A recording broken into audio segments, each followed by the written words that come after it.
5 குட்டி ஆடுகள் துள்ளி குதித்தது.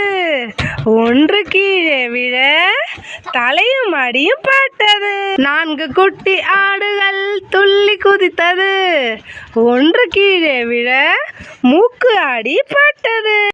3 ஆட்டுக்குட்டிகள் துள்ளி குதித்தது. ஒன்று கீழே விழ காலும் அடியும் பட்டது. 2 ஆட்டுக்குட்டிகள் துள்ளி குதித்தது. ஒன்று கீழே விழ முதுகும் அடிபட்டது. ஒரு ஆடுகுட்டி துள்ளி குதித்திட அதுவும் கீழே விழுந்தது.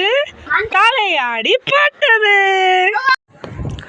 மருத்துவரை அம்மா ஆடு உடனே அழைத்திட அவர் சொன்னார், இனி யாரும் கட்டிலில் குதிக்க கூடாது. கூடாது கூடாது இனி யாரும் கட்டிலில் குதிக்க கூடாது. வேண்டும் வேண்டும் வேண்டும் இனி கட்டிலில் 5 பேரும் சமத்தாக தூங்க வேண்டும்.